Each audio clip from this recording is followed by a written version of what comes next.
again, everyone. Welcome back to the Fandom Zone podcast. I'm one of your co-hosts, Charles Skaggs, back in the Fandom Zone once again.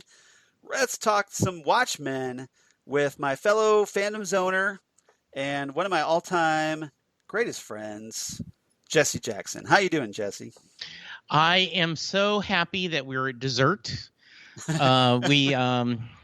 We are doing a double shot of podcast love today. We recorded double shot of my baby love. That's right. We did our Titans discussion beforehand, and that was not a lovely episode we're discussing, though I think our discussion was great. So they should check out Titan Talk.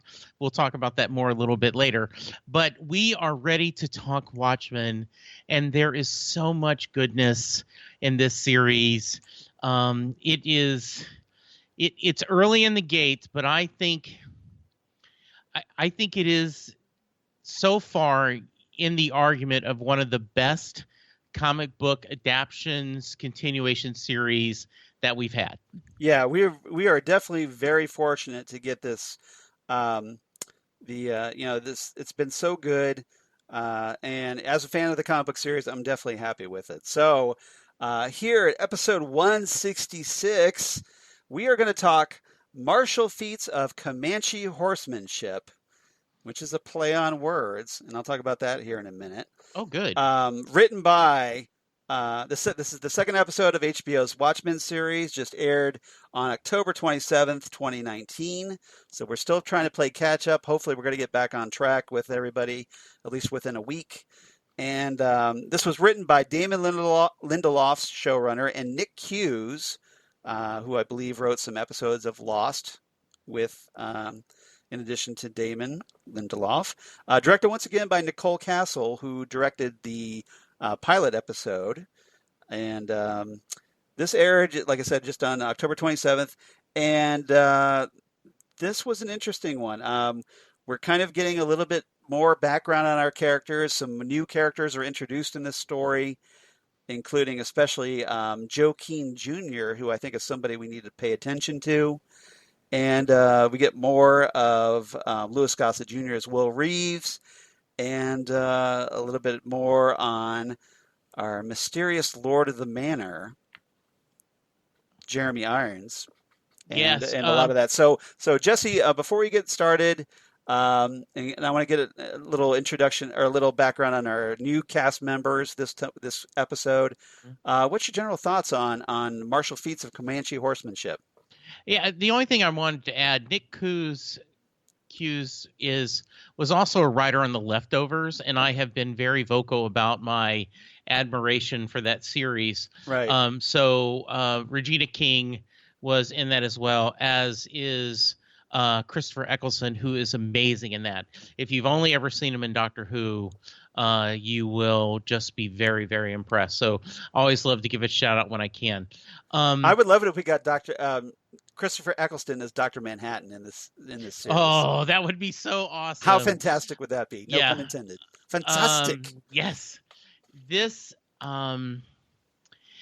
sometimes when you do your pilot or your first episode, you it's the software slump. Right.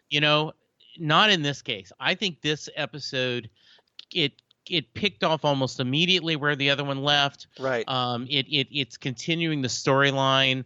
I get the feeling, and one of the things, I'm going to be on a little tangent here. One of the things that I'm drawing a blank, the guy who wrote Breaking Bad. I know who you're, Vince Gilligan. Yeah. He said he was blessed because of the schedule, FX allowed them to break down the whole season each time and really finished the season before they started filming. AMC. Yeah, AMC did. Yeah. So I get the feeling that HBO did the same thing. Right. So that they sat there and they have the pieces they want to put together. And it is really hard sometimes to do an individual episode yet serve the greater story. And so far, they're 2 for 2 of doing both. They give us an individual story, but they are also serving the greater storyline. So I really love this episode. Almost as much as the first one, and the first one I'm gonna like a little bit more because it set up the world, but this one was just amazing. Yeah, this was fantastic. How about you? Yeah, I mean, we get more into the mystery of Judd's murder. We get a lot more with Ozymandias, especially a really fun play of Dr. Manhattan's origin, the watchmaker's son, that we'll talk about. And then, and there's some very intriguing stuff with Angela and Will. And we find out a very interesting connection between the two that we'll talk about as well. So a lot of great stuff. I mean, there's each member of the cast is intriguing. Looking Glass is a fascinating character. I want to know more about him. And then we get the little American Hero story, which is a nice parody of American Horror Story. Or American Crime Story, which is what I thought it was because of the O.J. Simpson but trial and other things. Hero kind of sounds like horror, so I think that's I think it's kind of in the same vein because it's by the same. I think American Horror Story and American Crime Story by the same executive producer, if I'm not mistaken. Yeah, they are, and so that's why the only reason I thought of that because it is. American Crime Story is usually based on a true event. Yeah. And so that's why I thought this more than American Horror Story, but definitely it could be a combination, right? That this is so absolutely. Yeah. Why don't we just Ryan Murphy is the guy we're thinking about. Yes, Ryan Murphy. Thank you for looking that up. Why don't we talk about that really quickly because it was just kind of like a little aside. So it's not really, I don't think, one of our central topics this week. No. But so we kind of got to see a little bit of American Hero Story, and which is supposedly American Hero Story, The Minutemen, and this episode apparently is on Hooded Justice, who is a character that has kind of had little passing references to so far in the storyline. So I think a lot of what we're going to see is kind of centered around some facts that were going to come out about this character, because we don't know a lot about him from Watchmen, apart from that he was the one that stopped, the comedian as he was raping the original Silk Spectre, Sally Jupiter, back in the day. But we told in a very fun little tease that Rolf Mueller, and the name Mueller is going to come up a lot if you notice it. We'll talk more about that. But that Rolf Mueller, the supposed secret identity of Hooded Justice, isn't really his real name. Yeah.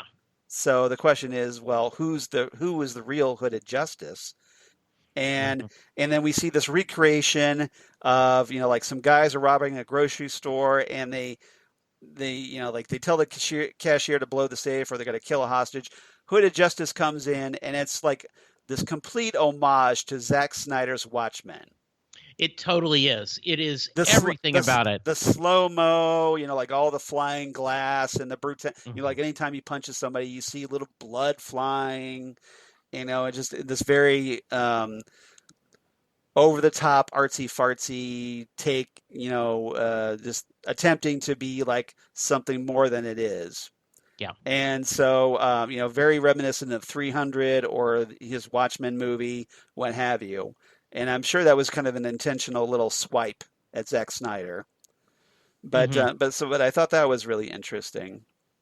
Yeah, I do think it was. They specifically wanted to show that feeling, and I want to see that series very much. Yeah. Yeah. No, what did you think of that ridiculously over the top warning to everybody watching the program? Like it's completely satirizing the ridiculous warning announcements that come on before TV shows, especially a lot of network TV shows these Yeah. days. What did you make of that ridiculous little warning to viewers? I just loved it, and I love the idea that they're, um, the we've seen this in the first season, a lot of, we saw commercials for it, and we saw billboards Right. on taxis and Blimps and things. So airships. Yeah. yeah, and so that they're kind of pushing this. So I was really happy with it. The idea that, ooh, this is scary. Yeah. So yeah, I like it a lot. But yeah, just just references everything: graphic language, violence, nudity, misogyny, racism, Yeah. anti-Semitism, hate crimes, and depictions of sexual assault, essentially to like any kind of potential trigger warning they could think of. Yeah. It's delivered in this, FCC warning. So just Yes. completely, satirizing the FCC's warnings to Hmm. viewers. Thought that was brilliant. So let's get into our main topic. Actually, well, let's talk about a couple of our new cast members, a couple of them. Okay. We don't have that many. James Wolk, who plays Joe Keene Jr., who, again, I think is a character we need to start paying a lot of attention to. Yes. He's primarily noticeable if you were a fan of the TV series Mad Men. He was on that series. And interestingly enough, a little bit of a comic book related connection. He's going to be voicing Superman on the Harley Quinn animated series on DC Universe. Oh, very nice. So that's kind of cool. And let's see who else. Anybody else that's new? Well, Go ahead. I know him. He's done a lot of TV shows that I'm a fan of. Right. I like he I'm yes, not only he was in Goliath, which is the Amazon. Right. Of course, Bob Benson and Mad Men, but he did a Lone Star, which was a very short-lived series playing a con man. Right. That got canceled very quickly, but he's a very likable actor. And the first time I saw him was a TV movie called Front of the Class, where he played a teacher that had Tourette syndrome. Okay. And it was a very kind of powerful movie of the week, but it was really well done. So he is a very likable person. He comes across as very almost gosh shucks ma'am. Right. And I think that's perfect for this role because you can't trust Keene altogether, but he does look like that all around, right. Perfect boy next door. You can count on him and do that. Yes. And as someone who's watched him, like I said, on Mad Men, because I was a big Mad Men guy. So, he the character he played there, he was essentially kind of like I think he is here. He's on Mad Men. He's this guy who just kind of shows up in the office. Nobody knows really how he got hired, and he seems like this kind of very straightforward, like looks nice, like very handsome looking. Seems very superficially pleasant, but he's underlying this like really ambitious undertone. And he is responsible for, I think, one of the great lines when he's in the elevator and he says, he's like, "How's it going, Pete?" And Pete's like, "Not good, Bob." Yeah, that was good. Yes. Absolutely. Yeah, he and Pete don't get along very well at all. No. So, but yeah, so I think, I don't think if you watched him on Mad Men, you know what that actor is capable of, and I think he's going to bring pretty much that exact kind of private underhandedness to this role. Yes. So that's my theory anyway. So, I agree. All right. A couple bits of trivia I want to mention before we get into our main topics, just really minor. The title, Martial Feats of Comanche Horsemanship. If you're wondering about that title, it's actually named after the painting Comanche Feats of Martial Horsemanship. So kind of a twist on words by George Catlin. And little side note, that painting, when in this episode, when Angela takes the KKK robe out of Judd's closet Hmm. and kind of folds it up and rushes out of the Crawford home. She walks by that painting, Yes. Comanche Feats of Martial Horsemanship. So definite direct reference there. And then also the reenacting in the play, in the Watchmaker's Son play of Dr. Manhattan's origin, it features Wagner's Ride of the Valkyries, which Yes. if you watch Zack Snyder's 2009 Watchmen film, you know that scene was in a Dr. Manhattan scene where he's kind of all giant sized and walking through the Vietnam forests Hmm. as he helps the U.S. and their allies defeat the Viet Cong. So Yes. a nice little nod there to the Watchmen movie. Good, nice Yeah, little and fun little Easter egg. yeah, and they talk about when there was a scene where Dr. Manhattan can't look like us, and he was like, well, he can duplicate himself, he can be huge, and that's a scene from the Right, Watchmen movie right. where in Vietnam. So I thought of that as well. Yeah, but again, we've never seen him actually change his physical appearance. No, we haven't. So we know he can change size, Right. but we don't know he can change his shape, Absolutely. physical appearance, I guess, Right. and appear to look human. Yeah. So, all right, topics I want to talk about this week, Okay. and I hope you agree. So, topic number one, I want to talk about Judd's murder.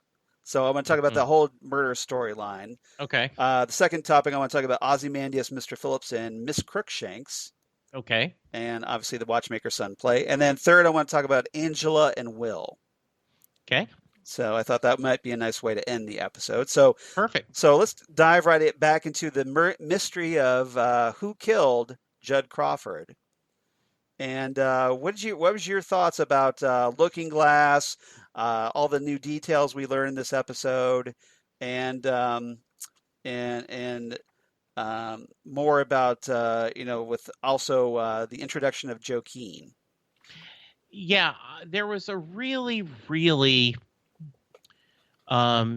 We talked about this last week, and we just because we're a week behind, and Right. we let it touch. But there is there is a scene where in both the comic and in the movie, Rorschach pulls up his mask and eats cold beans. Right.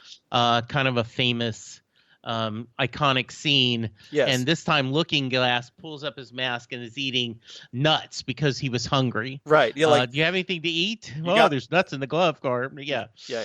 You got something. You got something to eat. Yeah. Yeah. And yeah. yeah, he was alive till he wasn't was another great line. Right. I thought there was a really, really nice moment that where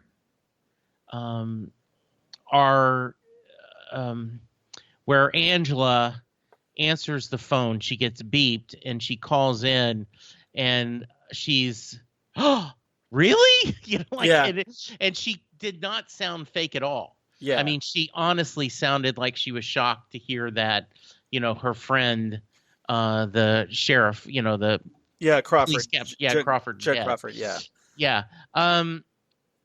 I thought it was very realistic that, Red Scare is furious. Angela as Sister Night was trying to be, methodical, Looking Glass, thinking as a detective. And it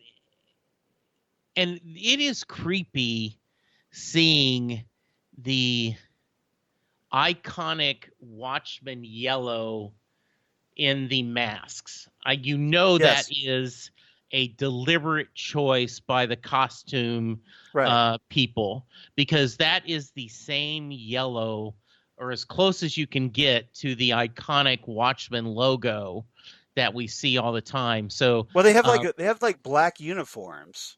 Yeah. And with that yellow, it's very stark. And again, it's that black and yellow, that kind of iconic design carried throughout thematically throughout the costume designs. Yeah, I like that. Yeah, I agree. Yeah.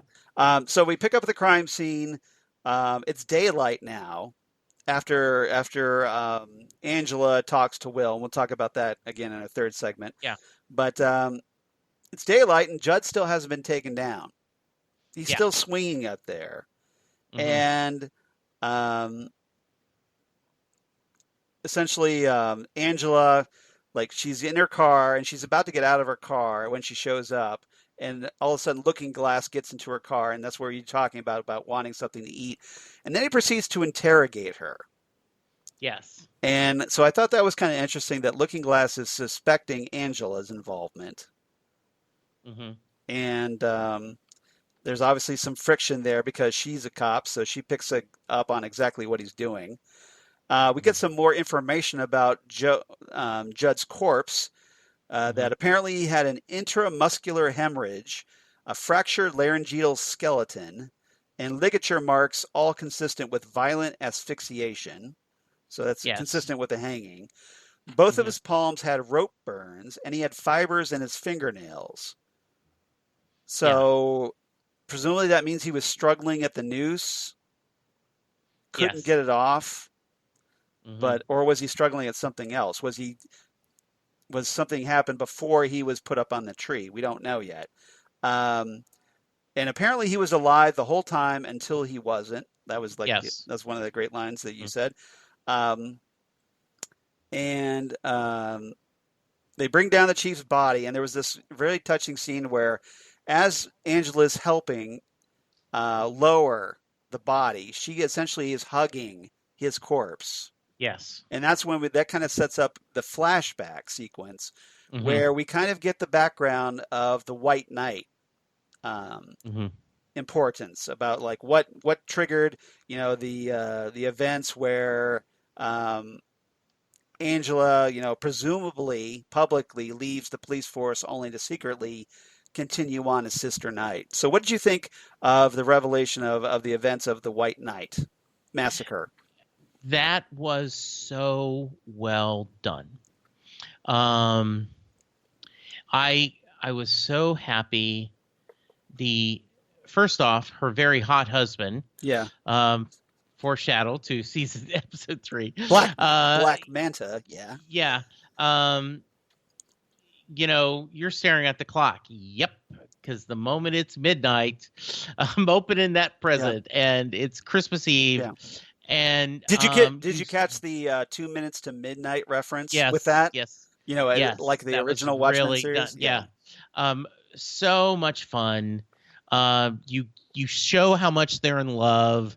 There's a lot of chemistry. Yes, and the whole, well, you mean that's when the big hand is over the little hand, and right. And he's like, that's not going to work, and she goes, oh, I think it's working. Yep. And it's a really sweet scene. That doesn't come across as dirty as all. Just comes about two people she's very much in love. They're obviously married. It's they're Angela's trying to arouse her husband, and and all of a sudden there's someone there, right? And then you get this attack scene, and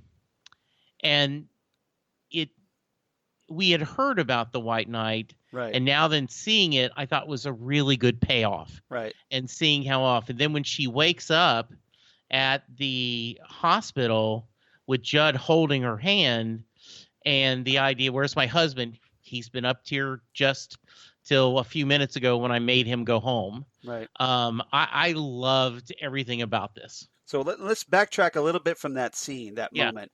So we saw Angela get shot. Yeah. And she's lying there on like the kitchen floor or whatever, and bleeding out. We see one of the 7th Cavalry men in that mask, that kind of homemade Rorschach mask. Yeah.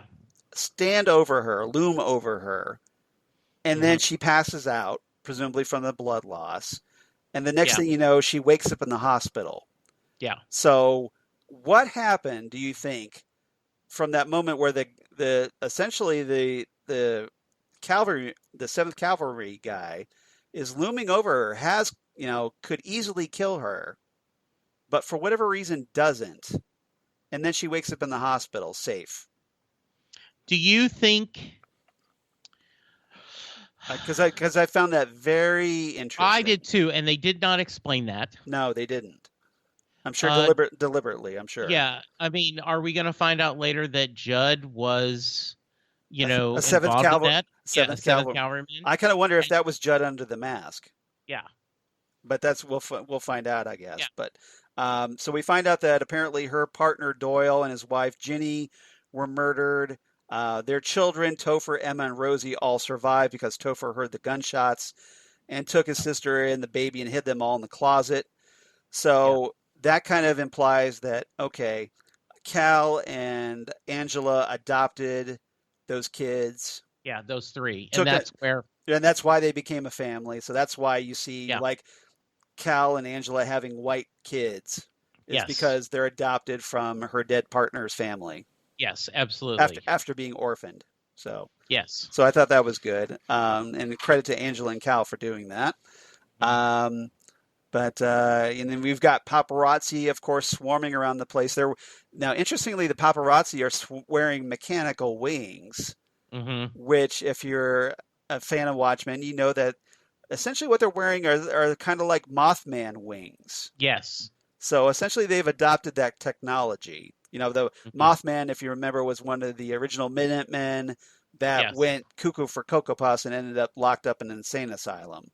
Right. Um, so it's interesting that his technology has kind of been incorporated and is now kind of almost like a version, like kind of like a hybrid drone, like Mhm. turning the paparazzi into living drones. Yes. So I thought that was interesting. I did too. And Red Scare you talked about was they essentially go to Nixonville and they with a bunch of masked cops threatening to tear down the encampment statue unless they give up Judd's murderer. Um, of course, everything goes to hell in that scene. Um, Angela ends up protecting Looking Glass as Sister Night and then just beats the assailant to a bloody pulp. Just Mhm. lets all of her rage and anger out on this guy. Yeah, she So, did. so she's very emotionally compromised. And then later we kind of see her go to the Crawford residence where they're kind of holding a wake for Judd, Mhm. and there she meets Joe Keene, a conservative U.S. senator running to succeed President Redford. So essentially, his going to be his main challenge, Redford's challenger for Yeah. president. Keene breaks protocol, publicly addresses Angela as a cop. Mhm. So I thought that was interesting. And then she ends up feigning. Now, Yeah. when she did that little feigning spell, did you think she was faking, or did you thought that was Oh, real? absolutely. I knew she was faking. So she Yeah. gets moved upstairs. Like we see her just as soon as Jane leaves the room. Angela's eye pops open, and she's all business from that point on. She pulls Yes, out like absolutely. these cool night owl goggles that's kind of got X-ray tech. So essentially, it's more of night owl's technology being used by the police force. So she scans Judd's closet, and Yeah, and she points out pretty easily that she was found that KK robe hidden away in his closet rather easily. So was Judd set up? Do you think with that? I think it could be. We're kind of looking at either way. Right? There was that scene Right. where he has skeletons in his closet, Yes. and he had later says, and we're going to talk about that later, where he says, I'm giving you answers, you're just not You're listening. talking about Will. Yeah. Yeah, Will. Yeah. So, I don't know. I want to believe, um, that Judd was a good guy. He Right. seems to be in every way, but you just don't know with this series. No. No. And maybe he was a bad guy at one point. Um, but maybe he reformed. Yeah, But somebody's trying to use his past to tarnish his legacy, I think. I think that's a For very now, realistic now point. the reason, of course, is why. And with any murder mystery, as anybody who knows who's a student of murder mysteries, the big thing you need to look out for is who benefits. Yes, That's your major clue to figuring out the murderer in a murder mystery. absolutely. Who's the one that benefits the most and why? Yeah. So that's something you kind of need to keep in the back of your mind as we're going through this story and things Mhm. coming out. All right. Absolutely. All right. Anything else about this topic before we move on? Nope. I'm ready. All right. Topic number 2, Ozymandias, Mr. Phillips, and Miss Crookshanks. And they essentially, we catch up more with Adrian Veidt riding his horse, eating from a tomato from grown on a tree, and then he kind of crushes the tomato, interestingly, Yeah. in his hand. I'm not sure what was up with that scene. What did you think of that? Yeah, that was Any just theories? a weird. No, I was like, now your hand's all dirty and stuff. Yeah. What are you doing? Yeah, and he's kind of like, just shake this off. Yeah. It was. It's very interesting. Adrian is acting very strangely. He is very strange, and there is a theory out there on the interweb that these are not at the same timeline. That similar to Westworld, they had done that. Maybe. I don't know yet. I don't think it's that. I think given Adrian's age, I think it is Yeah. the same timeline. Yeah. So, but I think, but I have a theory. I have a theory about where he is. I love the, and when I say love, the callousness he treats his clones. Yes. Do you want to be the new one? And okay, remember, real tears. Acting, and it was just he's very cruel toward them. Yes. But they're so loyal to them, loyal to him, that he can be as abusive as he wants or as caring as he wants, and they just behave the same. Mm-hmm.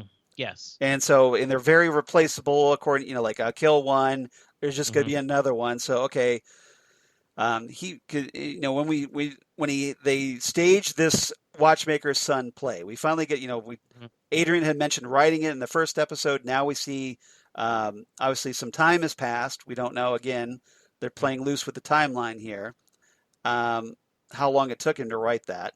Yeah. And maybe he stayed up all night writing it. Who knows? But they staged this play. Adrian is in the stands. He's kind of like part audience, part director of this play. And the clones are like various, like some of them are like, one of Mixed Crookshanks' clones is like beating this bass drum dramatically. And, you got one playing Janie Slater. And one of Mr. Phillips' clones is playing John Osterman, setting up basically a reproduction of the events where John Osterman leaves his father's watch inside a intrinsic field generator and gets locked inside, and that's where he becomes Dr. Manhattan. And in a really cheesy yet enjoyable play. Right. It's almost like a high school play. Or like a little 8th grade play. Yes. Yeah. And then except there's a real fire. The person actually dies and they're coming back. Yeah, and Mr. Phillips inside is begging, Master, as he's burning to death horribly. Yeah. And Adrian is just smiling. He was like, show me the tears, Miss Crookshanks. Yeah.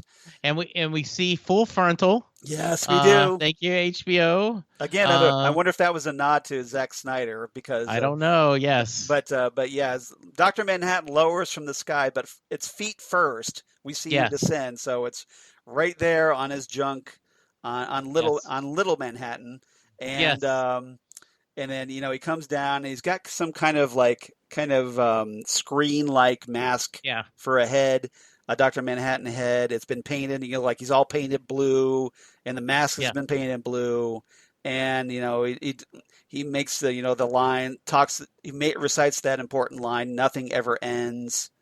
Yeah, and you notice Adrian's in the audience reciting that line along with him.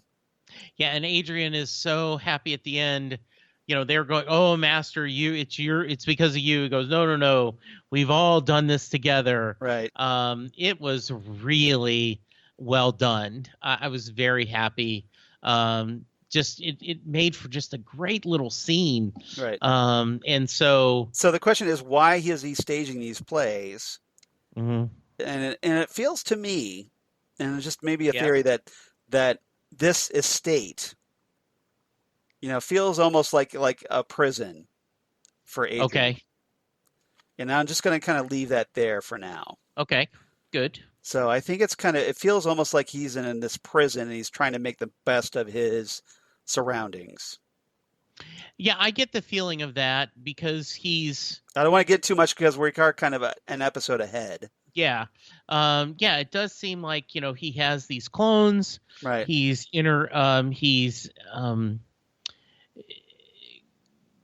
stretching his creative muscles. He's entertaining himself. And he's bored, probably. Yeah, he is bored, yes.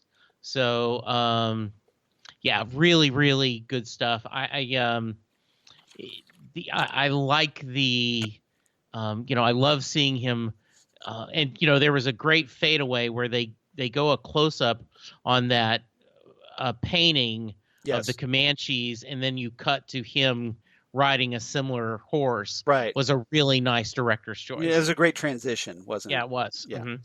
All right. All right. Anything else about this topic before we move on? Nope. All right. So more of Crazy Adrian next week. Yes. So, all right. Topic number 3. Let's talk about Angela and Will. Yeah. Because we get a very interesting connection revealed between the two. Now we start off, and I want to kind of address this. We kind of get a little flashback scene, again, set during World War I, where we have a German commandant recruiting an English fluent woman referred to as Fräulein Müller. So again, we have the name Mueller coming up a lot here. Yeah. And from a typing pool, and the commandant dictates the propaganda message. That's the one that Will has been carrying all his life, presumably. That gets written on "Watch over this boy," and it was essentially used to try as propaganda to try to discourage African American troops and encourage them to defect to the German side. Yeah. So, this message, had been kind of, Will, the older Will, is shown holding the leaflet as he's sitting next to Judd's hanging body when Angela shows up. Yeah. So we kind of see the importance of that. So Angela, once, she is there, we kind of get more of Angela taking Will from the crime scene, bringing him to the bakery. And, she handcuffs him to a railing in the kitchen. She privately goes away to vent her rage and frustration over Judd's death. And then she changes into her Sister Night costume to interrogate him. Yeah. So what did you make of that? First off, I loved watching her suit up and with the spray, her eyes and doing the spray. Yeah. Yeah. Doing the spray mask. Yeah. Yeah. But it's interesting. I thought that was she couldn't question him as Angela. She had to change into her Sister Night uniform. Yeah, and that makes sense. I mean, she separates those worlds. Yes, exactly. Yeah. And then this is where, so she questions him. Will claims that he killed and strung up Judd because he has psychic powers. And he claims to be Dr. Manhattan. So do you think he's really Dr. Manhattan? I don't think so. No. Not at all. I don't think so. But he also claims that Judd had skeletons in his closet, which kind of tips off. That's what Angela thinks later on when she finds the Klan robe. Yes. Says he was part of an insidious conspiracy in Tulsa. So presumably Judd was involved with something that's going to come out. When Angela demands to know Will's name, he finally admits it. He's very evasive. Finally admits his name is Will. And she disproves his claim of being psychic when she challenges him to use his powers to move his bottle of pills. Right. And then she gets a phone call telling her what she already knows. We talked about that. And she takes this coffee mug that Will has been drinking of so that she has his DNA, so that she can test it later on. Yes. So she leaves Will handcuffed in the bakery while she goes to the crime scene. So, and then later on, she goes to have Will's DNA tested at this center, this Greenwood Center for Cultural Heritage, where apparently you can find out if you've got eligibility for reparations for the Yes. descendants of the victims of the 1921 Tulsa race riot. Mm-hmm. And she submits that DNA to the machine. She goes home, finds this relative of her adopted children sitting on her front porch, demanding to see them. So Yeah, what'd you make of this guy, Andy? Yeah. so we did not mention him in our cast. Mm-hmm. The great Jim Beaver. Right. Truly from he's known for Supernatural and Deadpool. A truly great character actor. So I'm glad you mentioned him because I did forget to mention him. yeah, he just is. They actually according to IMDb, he's going to be Secretary of Defense in The Boys coming up. So yeah, a great guy. I really like his work, and he's. And the whole idea, can we take a rain check? And he's like, I'll take a real check, which shows he is just not a good guy. He doesn't really care about the children. Right. He's just kind of doing this just to jack with her. Probably. And so I really liked, the idea she could pay. It's sad, but she could pay him off so he'd leave her alone. So you kind of wonder how Angela and Cal got custody over a blood relative. And you wonder if they. So is this guy? You think this guy's maybe 7th Cavalry? Mm-hmm. Yes. You do. Yeah. Yeah. Mm-hmm. So that's probably why. So maybe. Yeah. Maybe that's how it happened. But he's still in connection because of the kids. He's related. Yes. So. But I agree. I think he's just messing with her. I don't think he cares about the kids at all. I don't think so at all. Let's see. So inside. Cal, who's been playing with Emma Rosie, asks Angela if their family's safe in wake of the murder. Then she goes up to break the news to Topher. Mm-hmm. And Topher's playing these really cool, kind of advanced Legos that apparently can hover in midair. So I thought they were pretty cool. They were really cool. It was almost a little bit like Legos, Tinker Toys. Yeah. There's what's the toy that's made out of metal, I know the one you're talking about, but I can't remember the name. Yeah, it's like Linker Logs or this stuff. Yeah, it was very cool. I was like, I want Erector this. Sets. Yeah, Erector Sets. Yeah, I want this magnetized Erector set. This looks awesome. Yeah, it does look pretty. And then he gets, at first Topher is trying to be really cool. And like I can handle this, you can tell me. And then he just kind of unleashes this emotional outburst and swats the Legos across the room. Yeah, and I really like Topher. So it shows he's had to go through a lot. It is, and it kind of shows he's repressing a lot of, I think, anger about everything. Yes, and he's very protective of his younger siblings, right? And so I thought this was really well done. Yep, I thought so too. So she ends up going back to the bakery later on to confront Will. Somehow he got out of his handcuffs and he's cooking hard-boiled eggs. Yeah, and they have no sugar. Right. Not a bad. Yeah, not a great bakery. Yeah, that's one of my lines. Yeah. Okay. And so he expresses surprise when she showed him the Klan robe. Mm-hmm. And that apparently that wasn't what he was referring to about skeletons in the closet. Yeah. Angela's ready to arrest him, but then he says, "Oh, I've got friends in high places." Mm-hmm. So what friends are these that he's referring to? So government. Well, something. Yeah. Because that is a hell of an ending. Yes. So Angela gets this automated phone call delivering the results of the DNA test. And Will is not just a victim of the Tulsa race riot, but he has 2 living descendants, including Angela herself, his granddaughter. And wasn't it interesting? So who's the other one, I'm wondering? Yeah, wasn't it interesting? If you said their name, right, they will confirm it, but they will not give it to you directly. I guess that's a safety thing and a privacy thing. Right. So, yes, that is that makes for a really, really nice twist. So she takes him out, wheels him out, because remember, he's still in a wheelchair. wheels him out to her car, puts him inside, and then all of a sudden, this unidentified aircraft uses like this large industrial magnet, kind of like you see in junkyards, Mhm. to take the car and Will away.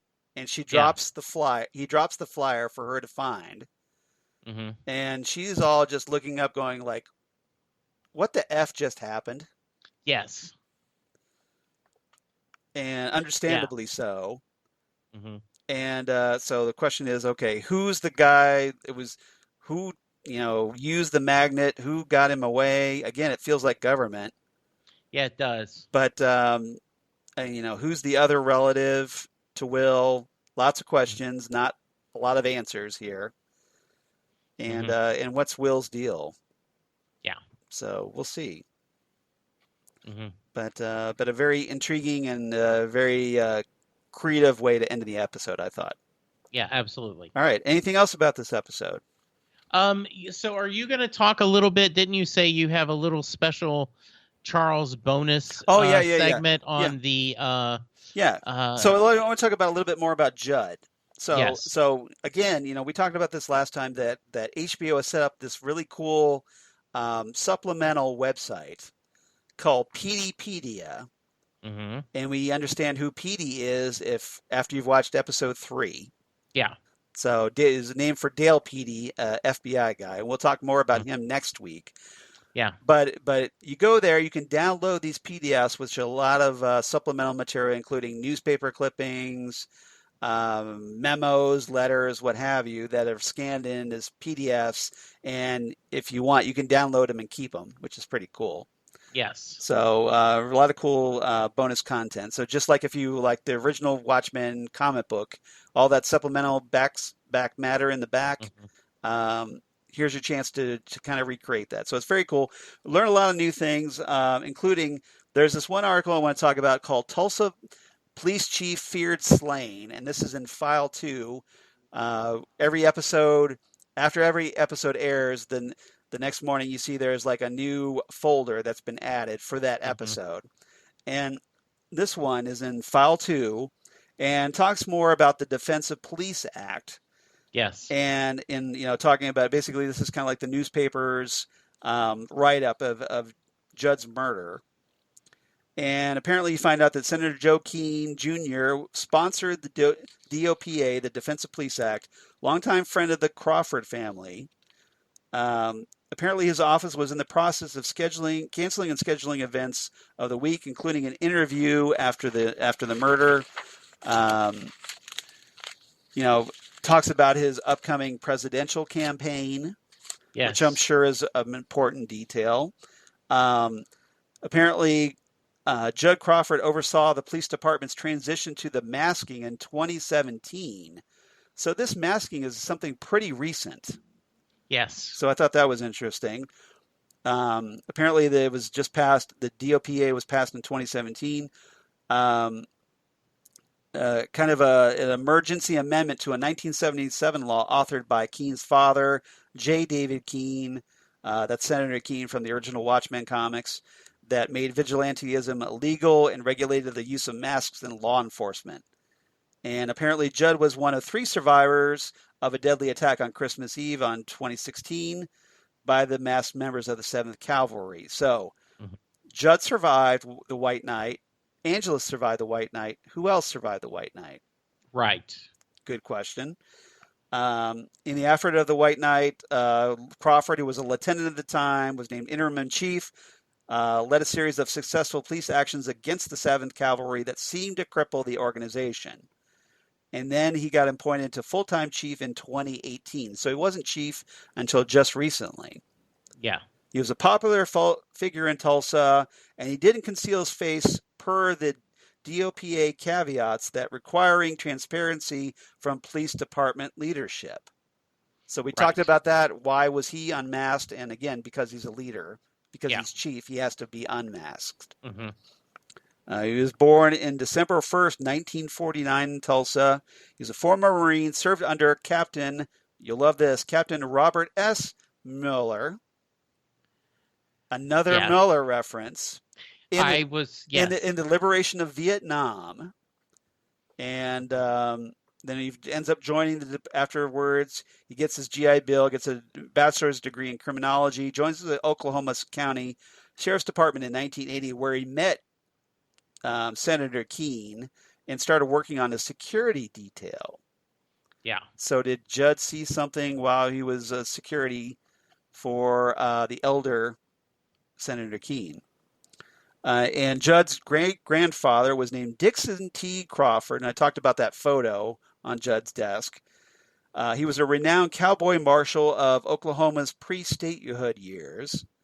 His grandfather, Dale Dixon Crawford, had a storied 55-year career in the Tulsa County Sheriff's Department, and his father, Matthew Wayne Crawford, was an Oklahoma Highway Patrol officer who died in the line of duty in 1994. And presumably that's the picture on the desk. Or maybe it's the grandfather. I don't know. But and his father's twin brother, Lionel Thomas Crawford, worked at police departments in the South and the East Coast. So some interesting details I thought that I would share. And again, there's more if you check out the Pediapedia page. That's easy to say on HBO's little mini site. Yeah, the after the first episode, they talked about, how much technology, the computer was feared among a lot of people. Right. They talk about road to repetition. The reparations. Yeah. So really good stuff. I'm really impressed that they're doing this. There's a really also this week, they get in the episode in the file too. There's also a cool memo from Agent Dale Peedy, who I have to think is a little nod to Agent Dale Cooper on Twin Peaks, about the Book of Rorschach and his thoughts on that, and also the United States Court of Appeals. Talking about the reparations. So yeah. Yeah, that'll be good. Also, we love that you are listening to us, and that is very much appreciated. But HBO is going to they do have an official podcast, right? With which I think I haven't heard yet, but I know it's going to be really done. It's going to be with the Damon Lindelof, and it's going to be it's being hosted by the creator of Chernobyl. Yeah. So I think that's going to be a really good and a pretty insightful. If you remember back in Lost, I always thought that the podcast, the question and answers, Damon Lindelof and why am I drawing a blank on the other Lost? Carlton Cuse. Yes. Were always interesting and insightful. So I think that I recommend that. That should be good. Yeah. So I guess it's very generous of you to give such a shout out to the competition, Jesse. Well, I think that's like saying, our cover yes. of, well, we know we're not the official. Yeah, we're not the official Watchmen podcast, but yes. We are covering it here, and I hope, in addition to that, you keep listening to our little podcast as well. Oh, absolutely. Yeah, they're a supplement. Yes. See, we're the one they should be listening to. And then for extra thing, you go to the supplement. Got it. Yeah. Okay. So after you've listened to us, then go there. Got it. Absolutely. Okay. And so any other thoughts on this episode, Charles? No, I think that's quite a bit. So do you have any favorite lines of the episode? So I did. Okay. Hang on. I took a photo of the screenshot because I was rewatching this last night. And you wanted to get the quote exact? Yeah. So this is when Red Scare they're at the scene of Nixonville. Yeah. No, this is at the hanging. Oh, okay. At the crime scene. You don't want to beat the blank out of those F's. She loves beating the blank out of those F's. And Looking Glass. That much is indisputable. Yes. When they're discussing, I love that. And he says it with that drawl. That much is indisputable. Of course, she loves beating up those ass. Yeah. Yeah. How about you? Do you have any? Yeah, you already mentioned the line about Will says, "You got any sugar?" And Sister Knight goes, "No." And Will's like, "Some bakery," Yes, which I thought was a nice little dig at her fake bakery. absolutely. Sister Knight and Looking Glass, when they're in the car and he's interrogating her, she goes, "What? Are you interrogating me now?" And Glass goes, "Why would I interrogate you?" And Sister Knight says, "Because you're a cold mother effer, Glass." And Looking Glass goes, "Then why am I crying under here?" Yeah, So wasn't that that really, really good? kind of makes you reevaluate Looking Glass a little bit. Hmm. Interesting. Angela later on says, "There are people who believe this world is fair and good," and she's talking to Topher, Yeah. "that it's all lollipops and rainbows. I remember what happened to my parents. You remember what happened to your parents. You and me, Topher, we don't do lollipops and rainbows because we know those are just pretty colors that just hide what the world really is, black and white." Yeah. That was a good quote. I Uh, thought it was great. and my last quote is Mr. Phillips and Ozymandias, Adrian Veidt going, Mr. Phillips says, "Oh, sir, forgive me. I shall require the watch I gifted you as a prop." And Ozymandias replies, "Oh, has it ever occurred to you, Mr. Phillips, you are the prop?" And Mr. Phillips replies, "Would you like it to occur to me, sir?" And Ozymandias says back, "There are so many things I'd like to occur to you." Yeah. So that kind of gives me the inclination that Mr. Phillips and Miss Crookshanks and all the clones are guards for Adrian, Hmm. essentially, in this prison. Ooh, I like that. And and Adrian obviously is very resentful of them. I like that because they are not. I just thought this as Yeah, they're not the sharpest tools in the right. toolbox, and and so that's why he's frustrated with them. But I like your theory better. So, I'm just, yeah, it's just a theory. So I have no Mm. idea that I'm right about this. So Yeah. just kind of spitballing here, but No, I like it that. just seems that way, given what we know so far. Okay, All right, good. you have any other quotes? Nope, I'm good. All right. So what's your rating? You know, I'm just as happy with this one as I was the first. So I'm going to go another 9 out of 10 hard boiled eggs. How about you? Ooh. I'm just under you. I give it 8.5 out of 10 scripts of the Watchmaker's Son. Ooh, I like that. I A like that little a lot. nod to the play in this one, Hmm. which I thought was rather amusing and also informative for those who not familiar with Dr. Manhattan's origin. Okay. Now, I do have a real quick, just a little bit of Fandom Zone news that Oh, good. something real quick that I think a lot of people, if you like Watchmen, you'll probably be interested in this. Neil Gaiman, who has confirmed that season 2 of The Sandman is already being plotted out at Netflix. Nice. So season 1's going to be 11 episodes, but there's no release date yet. So Hmm. just kind of a little mini update, but it's nice that they're already thinking season 2. That is very nice. And then once again, I hope like on this, Because they I are, cannot wait for the Sandman yeah. TV series. Uh, We are definitely going to have to talk about yes, that. it was. I assume that they're doing this similar, right? Where they're plotting it all together so that they'll be ready. Yes. So that'll be good. Yeah, That'll be that way, damn good. if Netflix decides to throw more money at them, they can just Yeah, go right at it. good. I don't have any Phantom Zone fan mail. I'm once again a little disappointed, you guys. So Mm. drop us a line at fandomzonecast@gmail.com. We'd love to hear from you. Otherwise, you can reach out to us. So that's fandomzonecast@gmail.com, or you can reach out to us on Twitter at fandomzonecast, or on Facebook, the Phantom Zone Podcast, or on Instagram at Phantom Zone Podcast on Instagram. Would love to hear from you. Want to hear your thoughts on Watchmen. Hope you're enjoying the series, and or if you know somebody who is, please point them in our direction and have them reach out to us. We definitely appreciate it, and hopefully turn them onto our little podcast. So. And also, while you're at it, please go to iTunes or Apple Podcasts, rate and review us. Hopefully, you enjoy what we're doing, and if so, please leave us a review. We'd love to to see what you guys think about us. Jesse, how about you? Where can they reach you? So you can find me on social media at Jesse Jackson DFW on Twitter. I am at Jesse Jackson on Facebook, where you can lurk for Jesse Jackson, Louisville, Texas.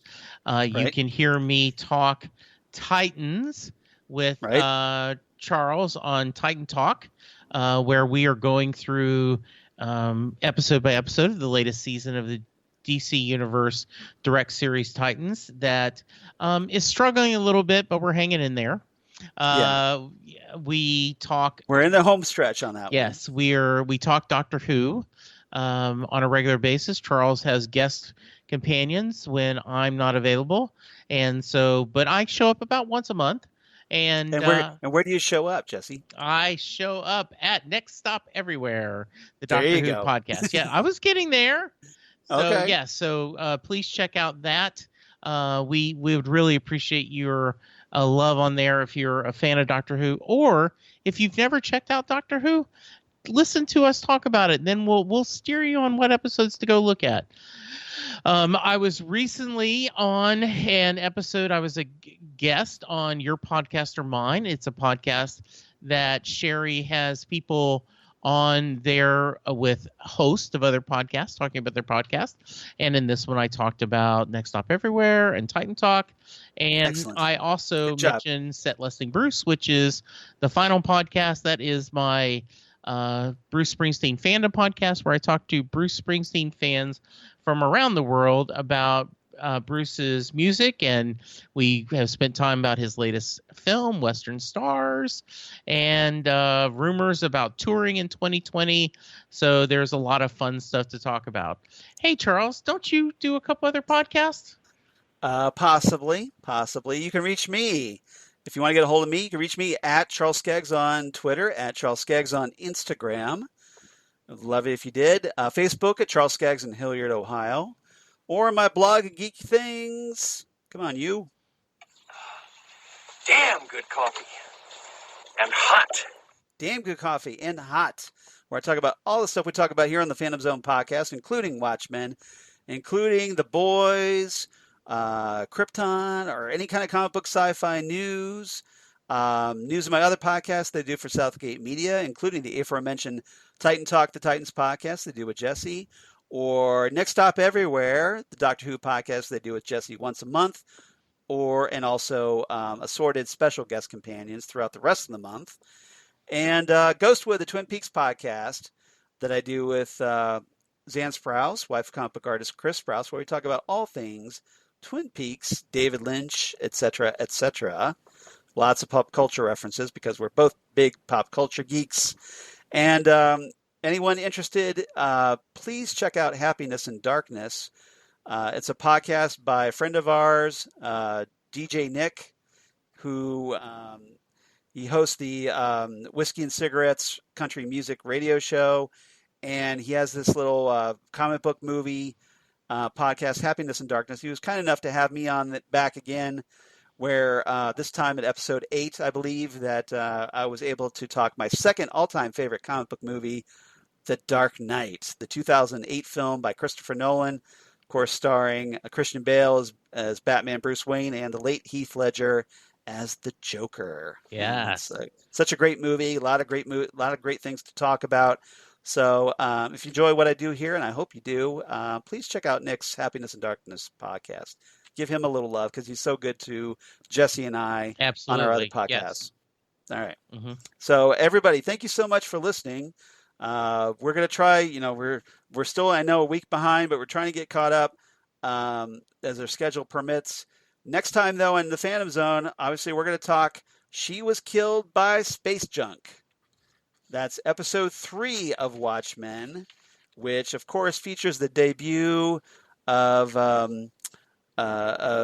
Gene Smart as the terrific Laurie Blake, whom you may be familiar with from her time in the 2009 Watchmen movie as the Silk Spectre.